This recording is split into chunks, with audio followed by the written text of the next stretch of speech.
Donc normalement, l'enregistrement est en cours de lancement.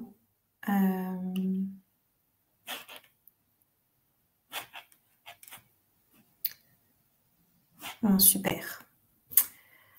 Bonjour à celles et ceux qui viennent de nous rejoindre. Je vous propose de commencer. Il est déjà 10h05, donc voilà. Si d'autres personnes arrivent, c'est super. Mais voilà, pourront tout à fait prendre en cours de route. Merci déjà d'être présent et puis bienvenue à ce webinaire intitulé Comment s'inspirer de Montessori à l'heure de l'éco-responsabilité, que j'aurai le plaisir à vous présenter dans le cadre du Festival de l'apprendre. Cette table ronde d'aujourd'hui s'inscrit dans le cadre de ce festival impulsé et coordonné à Lyon par la Maison de l'Apprendre.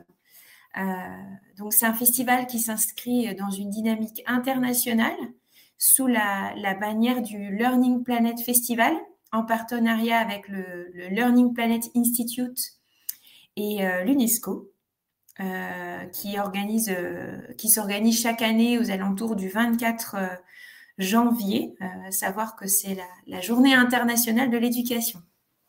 Donc le Festival de l'apprendre, c'est un temps fort pour célébrer tous les apprentissages, les acteurs et les lieux qui le permettent. Et il s'adresse à tous, que ce soit enfants, jeunes, adultes, voilà.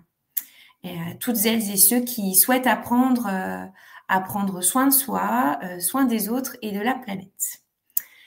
Donc comme je vous le disais, cette conférence est enregistrée. Donc pour des questions de droit à l'image, je vous aurais invité à couper votre caméra si vous ne souhaitiez pas apparaître, mais là je ne vois que des photos, donc ça ne devrait pas poser de soucis. Et donc pour le moment tous les micros sont coupés, donc c'est parfait pour éviter les bruits parasites. Et donc, si vous souhaitez intervenir, n'hésitez pas à lever la main. Alors, normalement, c'est autour de votre petite bulle. Il y a de quoi lever la main. Il y a de quoi saluer, enfin réagir. Il y a plusieurs... si vous mettez votre souris sur votre petit logo, vous voyez apparaître tout plein d'émoticônes autour. Et donc voilà, donc n'hésitez pas. Et si vous avez des questions à poser, vous pouvez les écrire dans le live chat, donc tout en bas à droite, sur la table, et pas forcément sur privé. Enfin, voilà, je pense pas que les questions soient personnelles sur la table, comme ça tout le monde pourra les voir. Et je tenterai d'y répondre à la fin de la présentation, ou bien même, voilà, vous pourrez m'aider à y répondre. On pourra bien sûr interagir. C'est aussi le but de cette table ronde. Et si jamais on est pris par le temps, mais je ne pense pas, n'hésitez pas à m'écrire à l'adresse email que je vous laisserai à la fin de la présentation, ou à me contacter via LinkedIn.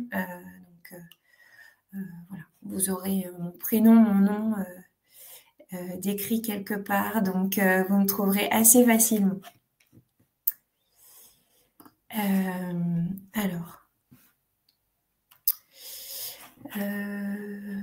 Donc normalement, vous voyez la première slide, donc je vais avancer, j'espère que ça marchera. Voilà, en guise d'introduction, je vous propose de prendre un court temps de présentation afin que vous sachiez un petit peu plus qui je suis et quelle association je représente dans le cadre de ce festival. Donc, je m'appelle Marine Gutiérrez, j'ai été professeure des écoles dans l'Académie de Versailles, puis assistante Montessori 3-6 ans francophone, éducatrice Montessori 3-6 ans francophone et responsable pédagogique d'une classe 3-6 ans. Donc, je suis triplement diplômée de l'association Montessori internationale, Vous voyez le petit logo à côté de celui de Public Montessori, donc, que l'on appelle aussi l'AMI. Et aujourd'hui, je suis porteuse de projets sur l'agglomération grenobloise. Et en parallèle, je suis déléguée départementale de l'association Public Montessori pour l'Isère, pour le 38. Donc, cette association, je représente aujourd'hui, elle a pour mission de faciliter la mise en place de la pédagogie Montessori au sein de classes de l'éducation nationale, en accompagnant les enseignants dans leur transition pédagogique, donc par à la fois le développement et le soutien de groupes départementaux, mais aussi par la sensibilisation des acteurs de l'éducation nationale et le grand public à la pédagogie Montessori. Donc, si vous souhaitez en savoir plus sur Public Montessori, vous pouvez vous rendre sur le tout nouveau site de l'association et vous y trouverez notamment la rubrique groupes départementaux, regroupant tous les contacts en fait des délégués à solliciter selon votre département. D'ailleurs, je dois avoir le lien à proximité. Je vais vous le laisser dans le live chat. Ça peut servir en fonction de là où vous vous trouvez. Voilà.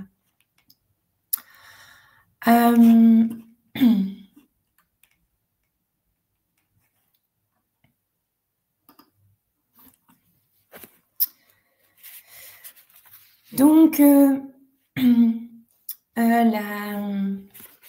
thème de la conférence, nous l'avons déjà évoqué. Donc, voilà, je suis passée au plan suivant. Donc, la transition écologique et sociale, c'est devenu un sujet assez incontournable et quel que soit notre âge, chacun peut s'impliquer pour un avenir, on va dire pour un monde meilleur. Donc, si vous êtes futur ou jeune parent, professionnel de la petite enfance, éducateur, professeur, et que vous souhaitez faire votre part sans trop savoir par où commencer, je vous comprends parce que c'est effectivement un vaste sujet, mais de nombreuses initiatives existent déjà et cela ne fait que s'accélérer. Donc, le but de cette table ronde, c'est de vous montrer que s'inspirer de la philosophie Montessori, c'est un moyen de rendre l'enfant acteur de son quotidien, de poser des bases simples et saines qui l'accompagneront toute sa vie, en le dotant d'une capacité d'adaptation devenue indispensable face aux enjeux auxquels nous sommes de plus en plus confrontés. De vous partager aussi quelques expériences que j'ai déjà eu l'occasion de mener en tant que professeure des écoles, puis éducatrice Montessori 3-6 ans, et de vous proposer quelques idées explorées à la maison ou à l'école avec des enfants jusqu'à l'âge de 6 ans environ.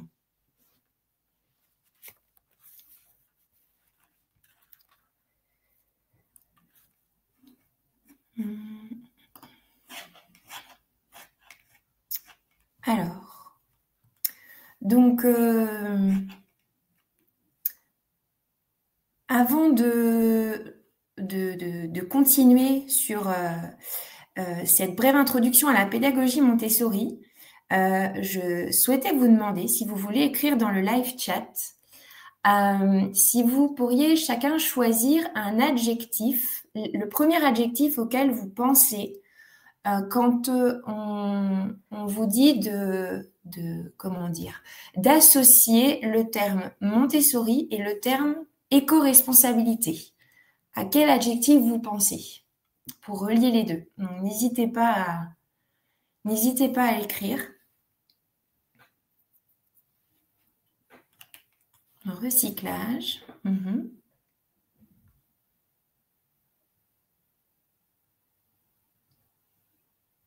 Merci Marion, c'est gentil.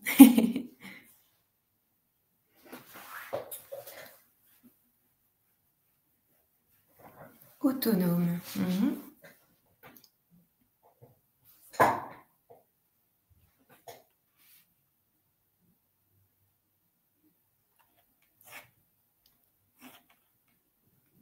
Est-ce qu'il y a d'autres termes qui vous viennent en tête? N'hésitez pas à continuer d'écrire et moi je vais enchaîner du coup. Ah, expérimenter, bienveillance. Donc là, je constate pour moi aussi autonomie, préservation du vivant. D'accord, très bien. Merci. Merci pour tous ces termes. Alors, on va voir si ce sont des termes que je vais réutiliser dans la suite de ma présentation, mais il y a de fortes chances. Donc, ouais, je trouvais ça important de revenir sur les bases de la pédagogie Montessori, sachant que Montessori, c'est un nom propre appartenant à Maria Montessori, l'une des premières femmes diplômées de médecine en Italie à la fin du 19e siècle. Donc, dans un asile de Rome, elle a effectué des observations sur des enfants atteints de déficience mentale et émotionnelle qui se trouvaient dans un environnement où il manquait de stimulation sensorielle. Donc, le docteur Montessori n'a pas appliqué une méthodologie toute faite, mais elle s'est servie de protocoles d'observation scientifique pour déduire ce qui éveillait l'intérêt des enfants et comprendre comment ils apprenaient afin de faciliter leur apprentissage.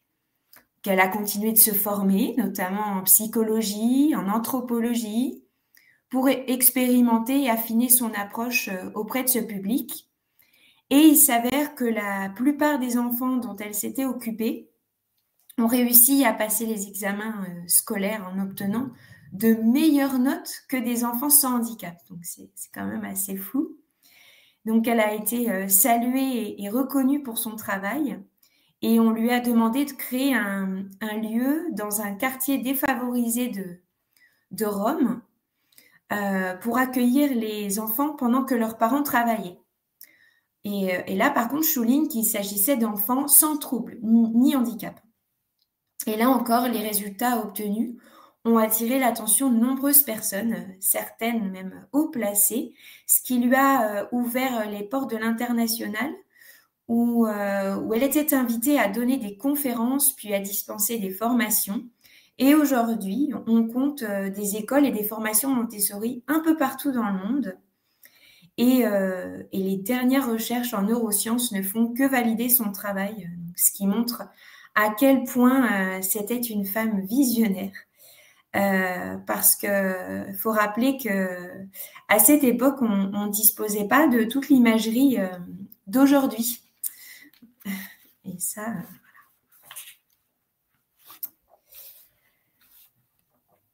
Donc, pour Maria Montessori, l'éducation, c'est une aide à la vie et elle a pour fonction de permettre à l'enfant de se développer dans l'espace et le temps.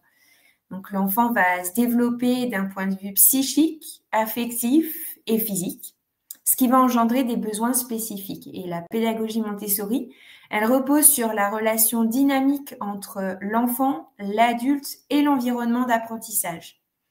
C'est l'enfant qui prend en main son apprentissage, soutenu par l'adulte et par l'environnement dans lequel il évolue. Et le rôle de l'adulte est de préparer cet environnement, d'observer et d'effectuer des ajustements si nécessaire pour répondre aux besoins de l'enfant. Mais il n'intervient que ponctuellement pour apporter l'aide nécessaire. Sinon, en règle générale, il se met en retrait pour laisser l'enfant développer ses capacités par lui-même. Donc, ces principes ne s'appliquent pas seulement en classe, mais ils peuvent guider notre manière d'être avec les enfants à la maison, les soutenir pour qu'ils fassent des découvertes eux-mêmes, en leur fournissant à la fois de la liberté et des limites. Et nous garantissons en fait leur réussite en aménageant notre foyer pour qu'ils puissent prendre part aux activités de la vie quotidienne notamment. Hop. Alors, je suis passée au slide 4. Donc, il n'est pas difficile d'admettre aujourd'hui que nous vivons une période plutôt angoissante parce que l'humanité se retrouve face à des enjeux sans précédent. Voilà, on peut penser à la crise sanitaire, au réchauffement climatique, aux inégalités qui se creusent, etc., etc. Et les enjeux écologiques, notamment, sont de plus en plus abordés, car de plus en plus palpables aussi. Et quand on s'informe sur le sujet, l'action individuelle est mise en avant, ce qui nous met un poids assez important sur les épaules et un sentiment parfois de culpabilité au moindre écart, ce qui peut aussi amener à de l'agacement, de la colère, du découragement, et qu'on finisse par se dire à quoi bon en fait. Alors oui, nos petites actions du quotidien ne suffisent pas, mais elles ne comptent pas pour du beurre. D'après le cabinet Carbone 4, dont vous voyez le logo là sur le slide, les citoyens peuvent accomplir un quart de la réduction nécessaire des émissions de gaz à effet de serre, ce qui est quand même considérable. Et nos actions sont même indispensables à la transition. Alors, chacun peut avoir une stratégie différente et agir à la hauteur de ses capacités, mais additionner les unes aux autres, ça forme comme un nouveau mouvement social, diffusant de nouveaux récits, et cela contribue à changer petit à petit notre regard et impacter notre culture. À titre d'exemple que j'ai vécu il y a quelques années, quand j'ai commencé à acheter en vrac, donc il y a environ 7 ans, dans la commune où je résidais à ce moment-là, il y avait qu'une seule épicerie vrac où c'était possible d'acheter. Et on me regardait un peu comme une extraterrestre quand j'apportais mes propres sacs ou mes propres boîtes sur le marché. Alors qu'aujourd'hui, tout le monde connaît le vrac et mes commerçants ont complètement intégré le fait de faire la tare, etc.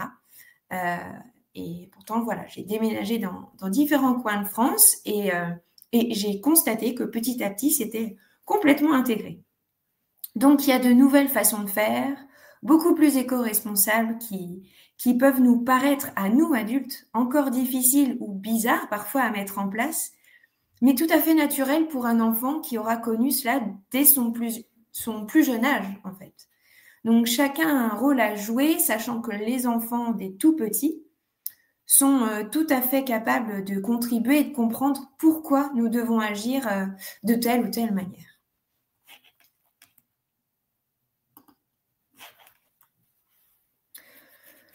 Donc, les enfants veulent être capables de faire toujours plus de choses, apporter leur contribution, faire partie de la famille, de la classe. Et donc, d'une certaine manière,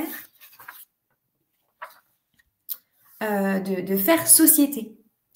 Or, plus un enfant fera par lui-même, plus il sera autonome. Et c'est à travers l'autonomie, que certains ont cité tout à l'heure d'ailleurs, que l'enfant se responsabilise, prend soin de lui, des autres et de ce qui l'entoure.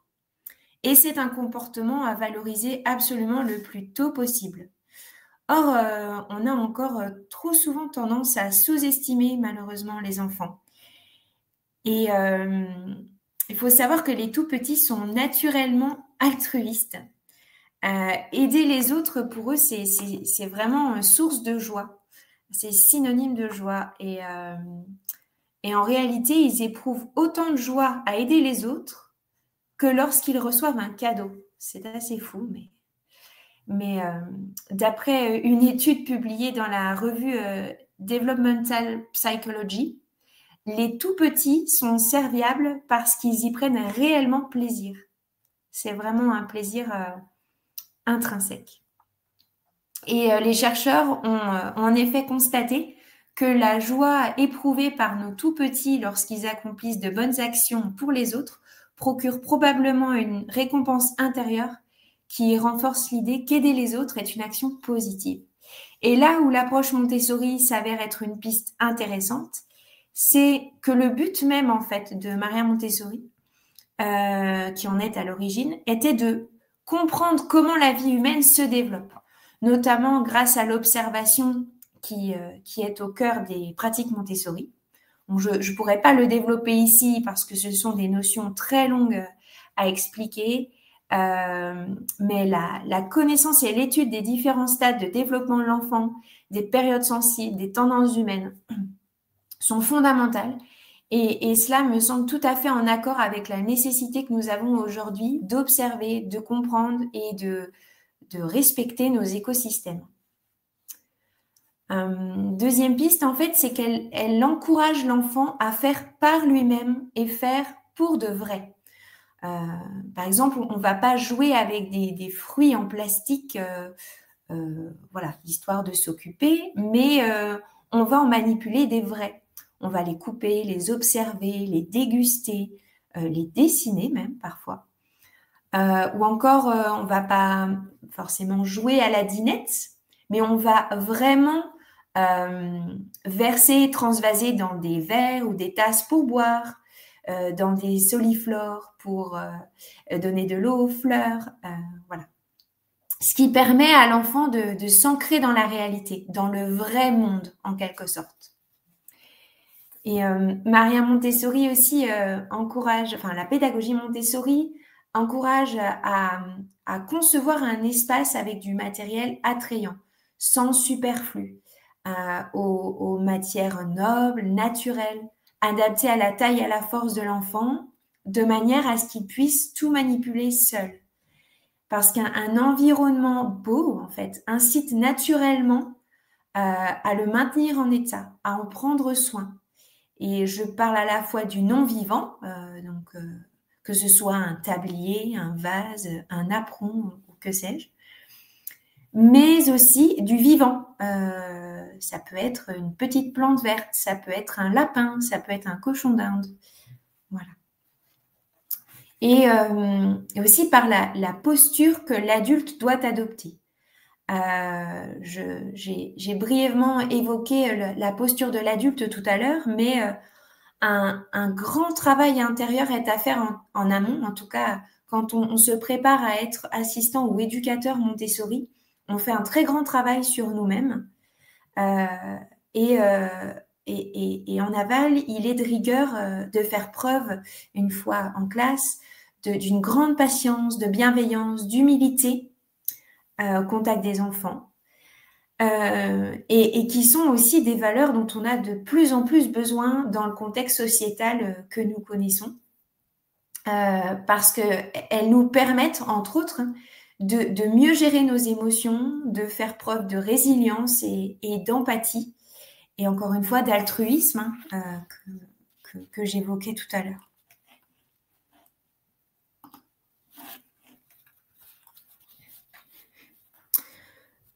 Donc,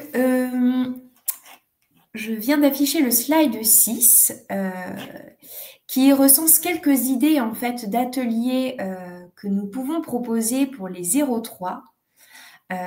Donc, des choses qui sont applicables à la maison comme à la crèche, par exemple, ou bien en toute petite section, parce que ce sont des classes qui se développent de plus en plus au sein des écoles maternelles.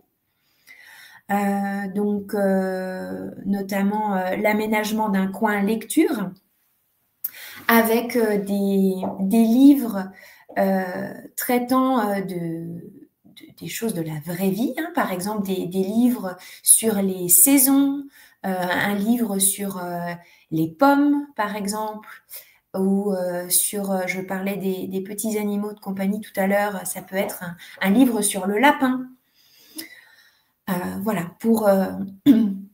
pour s'ancrer vraiment dans la réalité de l'enfant.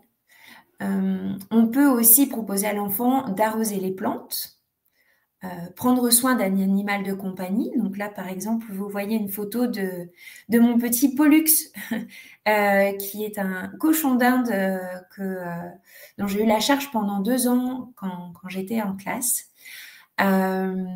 Et que les enfants adoraient. Et chaque semaine, il fallait nettoyer sa cage, hein, bien entendu. Tous les jours, lui redonner des petits granulés, remettre de l'eau fraîche. Et à chaque fois, on tournait, en fait, les enfants avaient la responsabilité de Pollux et adoraient ça. Tout le monde était très, très volontaire pour prendre soin de lui. Avec les 0-3 ans aussi, il est très important de nommer toutes les choses qui nous entourent, que ce soit à la crèche ou à la maison. Les enfants adorent parler. On parle de l'explosion du langage d'ailleurs à un moment donné de leur développement. Et donc, il ne faut pas hésiter à appeler un chat et ne pas avoir peur des mots compliqués. Les enfants sont assez épatants. Ils peuvent retenir des termes vraiment, enfin, qui nous paraissent difficiles et en fait, sans aucune difficulté, ils retiennent beaucoup, beaucoup de mots de vocabulaire. Se balader aussi en nature dans le seul but d'observer, d'écouter, de contempler pour le plaisir de la balade, pour le plaisir des yeux, pas forcément pour aller faire un bouquet de fleurs ou je ne sais quoi. Mais voilà, être simplement en contact de la nature, ça contribue à développer l'amour de la nature aussi. À chanter, alors là, je vous ai indiqué 3 petites graines. C'est une petite chanson que j'avais apprise, que j'avais fait découvrir à mes élèves qui avait beaucoup plu. L'histoire, voilà, de 3 petites graines qu'on plante et qui deviennent petit à petit une jolie fleur. Se préparer un goûter sain. Donc là, par exemple, sur une photo, on voit un plateau, une banane pour se préparer un petit goûter de fruits. Donc, c'est un plateau en autonomie pour ceux qui connaissent un petit peu déjà la pédagogie Montessori. Donc, on peut préparer à la maison ou à l'école. Nous, c'est ce que nous faisions d'ailleurs. Donc, voilà, après une première présentation, l'enfant peut réutiliser ce plateau par lui-même en épluchant la banane, en découpant la banane, en allant jeter la peau de banane, en faisant sa vaisselle. Voilà, c'est tout un procédé. Mais les enfants adorent faire ça. On peut constituer un plateau de saison aussi. Donc là, ça fait référence à la photo en haut à droite que vous voyez. Ça, c'était à l'automne dernier. On avait constitué ce petit plateau en classe pour le plaisir des yeux, hein, tout simplement, pour décorer, comme si c'était un bouquet de fleurs. Et les enfants qui souhaitaient pouvaient observer ou même dessiner un ou plusieurs éléments du plateau. On peut aussi proposer du modelage à l'argile, hein, qui est une matière naturelle. Et on connaît tous, je pense, l'engouement pour la pâte à modeler quand on est tout petit. Et voilà, les multiples possibilités qui s'offrent à nous en termes de création. Et enfin, faire germer des graines. Alors, ça, c'est une activité que les enfants adorent encore, hein, surtout quand ça commence à pousser. Mais que ce soit pour cette dernière activité ou pour les précédentes, c'est des choses qui sont aussi transposables en 3-6 ans, hein, bien sûr. Et je vais vous montrer le slide suivant pour compléter, voilà, avec des idées pour les 3-6, bien que certaines activités soient aussi applicables pour les 0-3. En 3-6 ans, on peut montrer aux enfants comment prendre soin d'un compost ou d'un lombricomposteur. Hein, les deux sont possibles. On peut faire des bouquets. Donc là, on voit un plateau en bas à gauche avec beaucoup de petits vases de soliflore à disposition de l'enfant et un bouquet. Ça, c'est une activité qu'on trouve souvent dans les ambiances 3-6 ans Montessori et que les enfants aiment beaucoup. Par exemple, un enfant, une famille en fait différente chaque semaine peut prévoir un bouquet de fleurs pour la classe et donc on va composer des petits bouquets à partir de ce grand bouquet, des petites compositions pour décorer les différentes tables de la classe. Encore une fois, pour embellir en fait notre environnement de travail et pour le plaisir des yeux. C'est quelque chose que les enfants aiment beaucoup faire. On peut faire du dessin d'observation aussi, je l'ai évoqué tout à l'heure, hein, plus ou moins complexe. Avec les tout petits, on peut commencer avec des choses très simples, mais c'est vrai que quand on est sur la fin de la maternelle, les enfants sont capables de faire des dessins assez fous. Et on peut même légender les dessins. Ça, c'est quelque chose qu'ils aiment bien faire. Par exemple, moi, je me souviens une année où on avait fait des plantations et on avait exceptionnellement déterré une petite plantation pour observer en fait comment le pied de tomate avait poussé et les enfants avaient légendé feuilles, racines, tiges, voilà. Donc ça s'est transformé en activité de langage. Alors, je vous ai écrit aussi remplir des petits bocaux, petits sacs, petites boîtes au magasin vrac, aller au marché, nommer. Alors ça, ce sont surtout des activités qu'on peut faire dans le cadre familial, mais ça peut faire l'objet d'une sortie scolaire, hein. N'hésitez pas si vous êtes dans l'éducation, à vous rapprocher d'un commerçant et de lui expliquer voilà, votre envie d'organiser une sortie, peut-être en petit effectif, hein, avec vos élèves, mais je pense que c'est possible. Aller au marché, en tout cas, je l'ai expérimenté avec un groupe classe. Donc, voilà. On peut cuisiner ensemble aussi des produits de saison. Ça peut faire l'objet soit d'un rituel à la maison, mais aussi d'un projet de classe, hein, tout simplement, avec, par exemple, une fois par mois, l'élaboration d'une nouvelle recette par rapport à un légume ou un fruit de saison. On peut aller se balader en pleine nature, quelle que soit la saison et le temps qu'il fait. Alors, c'est vrai qu'on a souvent tendance à surprotéger les enfants, à penser voilà, qu'ils vont tout de suite tomber malades s'il fait un peu froid ou s'il pleut, mais les enfants adorent sortir et aujourd'hui, il existe des vêtements formidables pour pouvoir profiter sans se mouiller de la tête aux pieds. Il y a des combinaisons qui sont vraiment super. Donc, et puis, je pense qu'on n'expérimente pas la nature de la même façon s'il pleut, s'il fait soleil, s'il neige. Voilà. Il y a toujours des choses très différentes à vivre. On peut faire du land art aussi. Alors, et pas qu'en 3-6 ans, hein. Même bien au-delà. Je sais que j'avais fait un projet, par exemple, avec des CE1 une année. On avait accès à un espace jardin juste à côté de l'école et on avait cueilli plein de choses et on avait fait des compositions artistiques et une exposition à l'entrée de l'école qui avait beaucoup plu.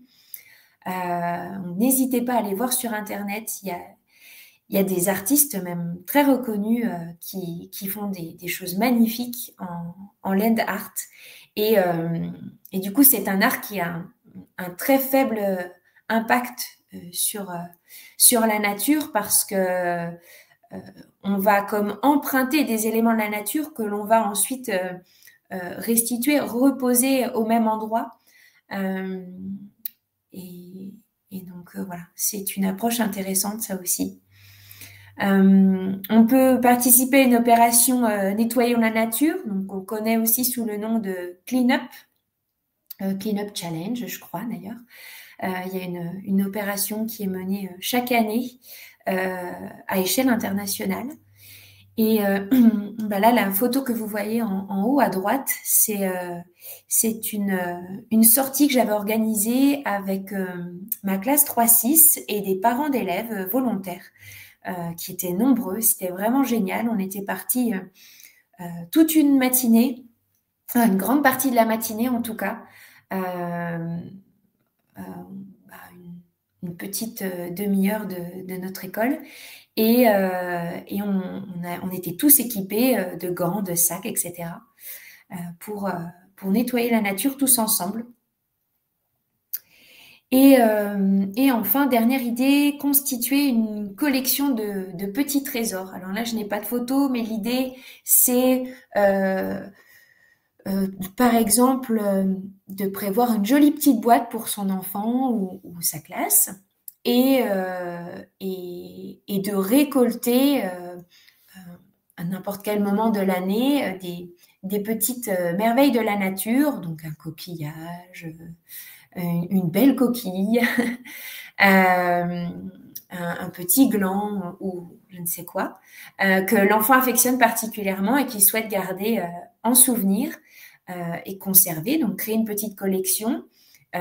Donc une boîte qu'on a à disposition et qu'on peut réouvrir de temps en temps pour observer, pour nommer, pour en parler, pour se souvenir aussi d'où est-ce qu'on avait trouvé cet objet et qu'est-ce qu'on avait ressenti quand on l'avait trouvé et pourquoi on l'affectionne si particulièrement. Hein, voilà, c'est aussi une manière de travailler le langage avec l'enfant et de prendre soin, encore une fois.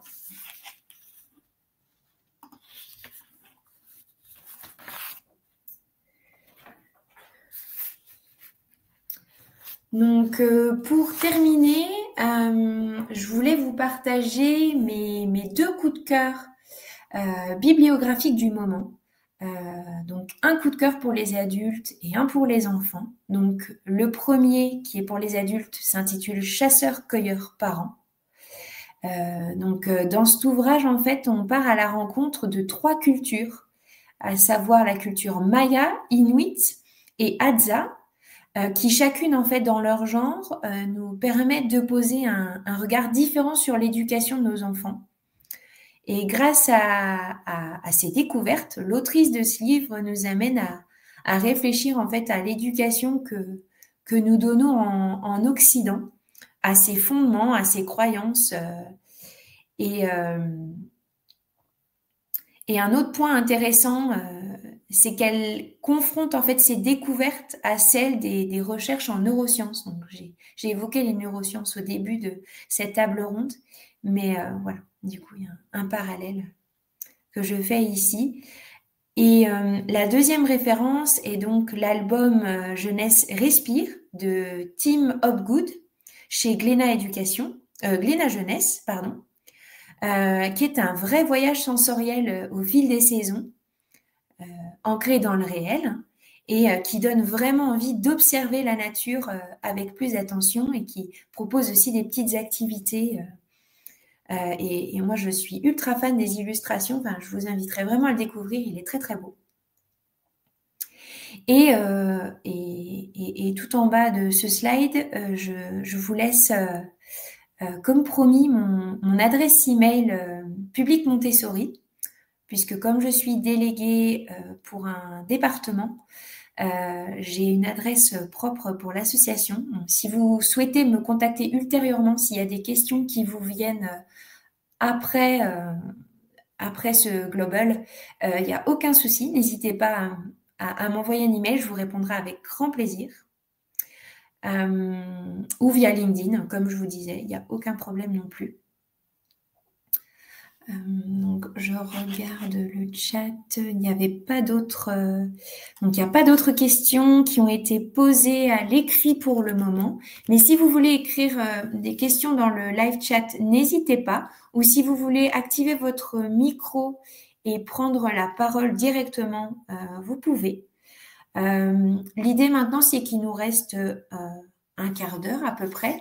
Donc, si vous souhaitez activer votre caméra, votre micro et que l'on échange, que vous partagiez vous-même des expériences à la maison, des expériences à l'école, c'est avec grand plaisir que je vous écouterai. Je pense que ça peut aussi profiter aux autres participants. Donc, voilà, n'hésitez pas. Moi aussi, je pense réactiver ma caméra.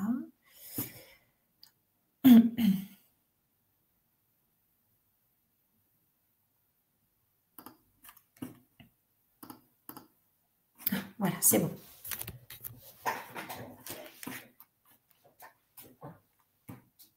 Ah, mais il y a une petite fille aussi qui écoutait cette présentation. Oui, elle est malade aujourd'hui, donc je l'ai gardée à la maison. Et en effet, on a essayé d'adapter un petit peu à la maison pour elle depuis qu'elle a 1 an et demi, 2 ans, voilà, on a essayé. Et du coup, on a constaté par rapport à ses frères aînés qu'elle était vraiment partante et volontaire pour cuisiner avec nous, pour rendre des services autour de la cuisine, etc. Et puis on a même fait un petit coin salle de bain à sa hauteur, où elle a pichet, verre et petite boîte pour cracher quand elle se brosse les dents et qu'on rince après. Un petit tiroir pour se coiffer, un petit voilà. Donc enfin, voilà, c'est riche et c'est vrai que ça paraît du détail sur le moment et en fait ça implique beaucoup de choses derrière. Oui, oui, tout à fait. Et oui, c'est super de l'avoir précisé. C'est vrai que j'ai pas forcément parlé de cette partie de la maison, mais en fait, toute pièce de la maison est concernée, hein. La salle de bain, bien entendu, même à l'entrée de l'appartement ou de la maison, avec un petit banc, un petit meuble chaussures. Enfin voilà, ça concerne vraiment toutes les pièces de A à Z et les enfants adorent ça en théorie. Ça marche bien. Et quel âge a cette petite puce? Elle a 3 ans et demi. Ah, d'accord.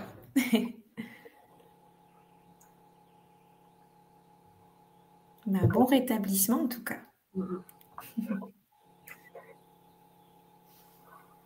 Et est-ce que moi j'avais une question parce que alors je viens du milieu de l'enseignement, même si pour l'instant je suis en pause et que je me forme à la transition écologique. Enfin, en tout cas pour me réorienter dans la transition écologique et solidaire. Je voulais savoir si au niveau des adolescents, il y avait une enfin, des choses applicables aussi. Au niveau des adolescents, oui. Enfin, en termes de pédagogie Montessori ou pas forcément du coup? Oui, oui, tout à fait. Oui. Oui, tout à fait. C'est quelque chose qui se développe d'ailleurs de plus en plus en France. C'est vrai que quand on se forme en Montessori, c'est pour une tranche d'âge, donc 0,3, 3,6, 6,12. Et là, de plus en plus, il y a des initiatives pour les 12-18 ans. Alors, moi, je n'ai pas été formée pour cette tranche d'âge. J'en ai surtout entendu parler. D'ailleurs, la précédente école pour laquelle j'ai travaillait sur un projet de collège Montessori. Et la référente s'était formée à l'étranger, par contre, parce qu'elle avait vécu quelques années aux États-Unis. Mais n'hésitez pas à vous rapprocher en fait des instituts formateurs en France parce que ça arrive en force et c'est très chouette. Merci. De rien, avec plaisir. Bonjour, j'ai eu très tard le lien pour la conférence. Les slides seront-ils disponibles? Alors, Nathalie, pour répondre à votre question, normalement, oui, j'ai lancé l'enregistrement. J'espère que je n'aurai pas fait d'erreur. Donc, je transmettrai cet enregistrement aux organisateurs du festival et je pense qu'ils vous transmettront le tout ultérieurement. Sinon, n'hésitez pas à m'envoyer un email si vous ne recevez rien. Moi, je pourrais vous envoyer le slide. Il n'y a pas de problème. Je le partage avec plaisir.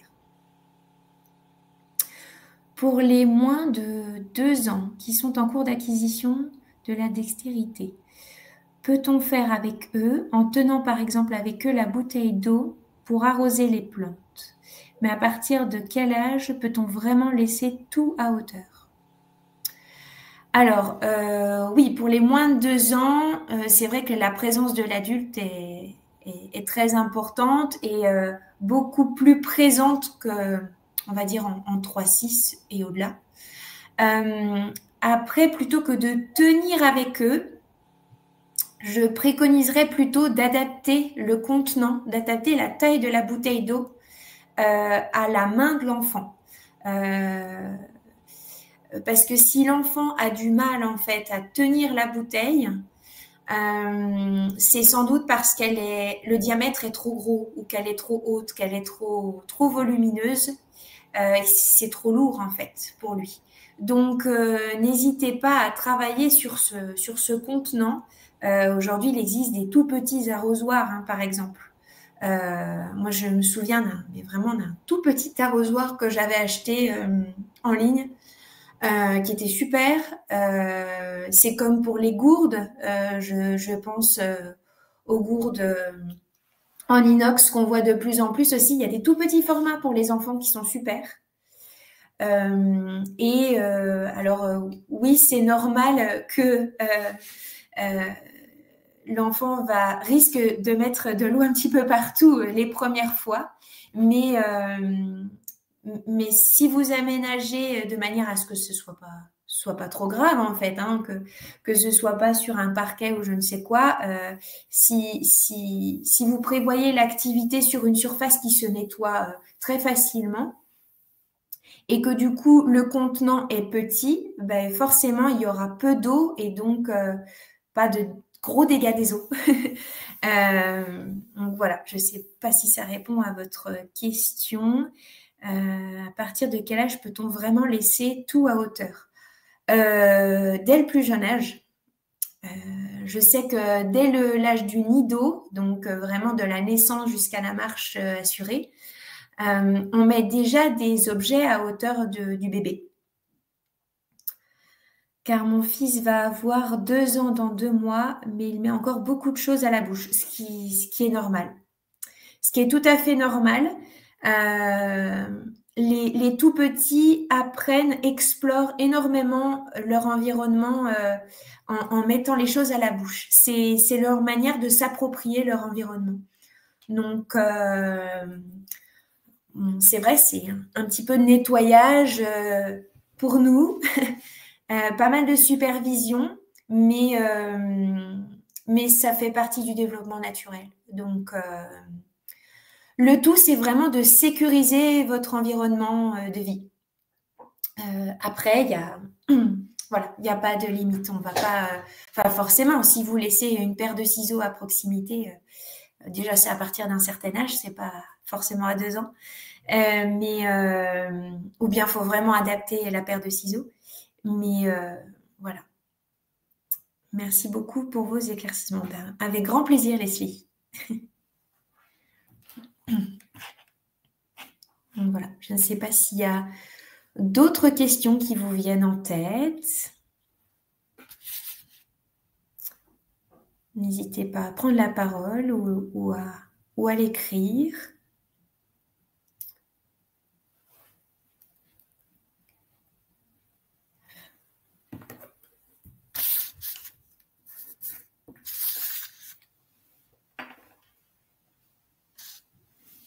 Moi, j'ai l'impression qu'on a fait le tour. Ah! Avez-vous eu à gérer des conflits? Oh oui, c'est le quotidien d'une classe. Ouais. Il y a toujours des conflits entre enfants, ça c'est sûr. Après, je ne sais pas si vous voulez préciser votre question, parce que des conflits de quel ordre? Ça peut...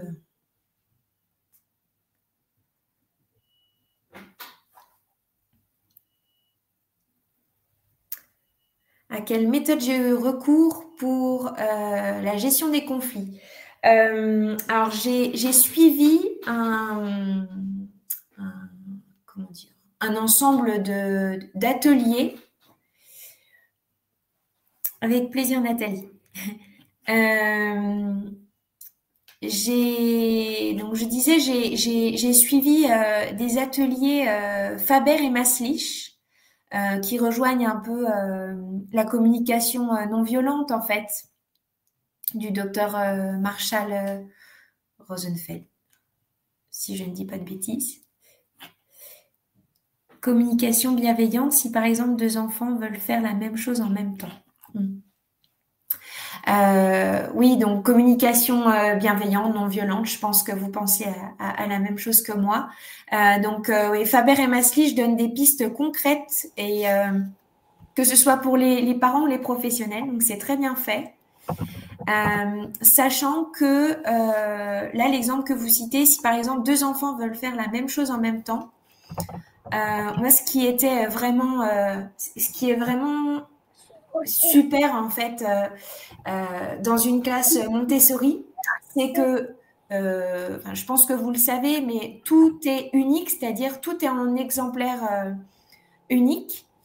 Et du coup, le matériel parle de lui-même.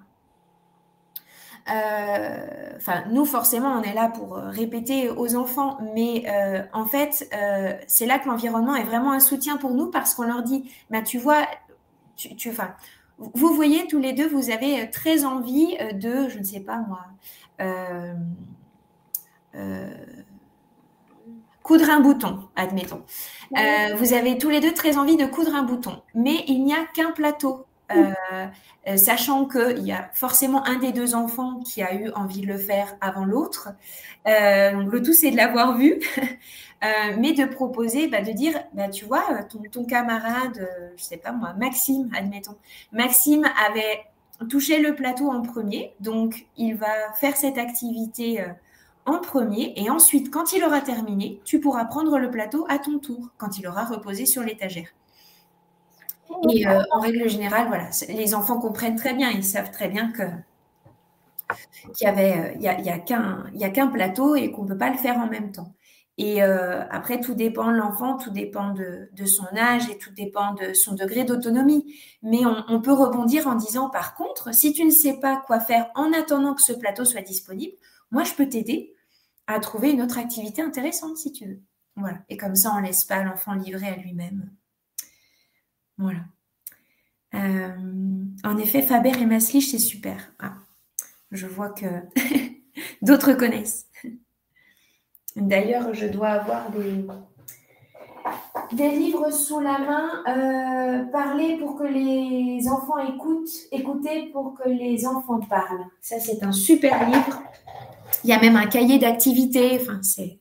N'hésitez pas à aller voir. Il y a des cycles de formation qui sont organisés un petit peu partout en France. C'est vraiment bien fait. Et voilà.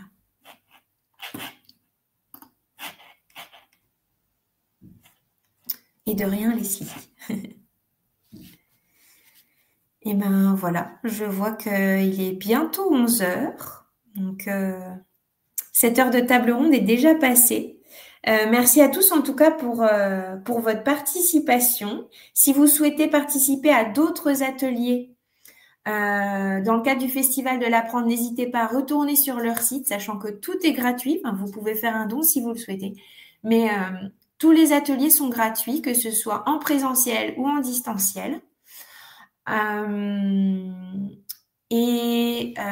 N'hésitez pas aussi à partager vos retours par email ou sur les réseaux. Voilà. Ce sera un plaisir de vous lire, un plaisir d'avoir de vos nouvelles et merci, merci encore pour tout. Merci Marion.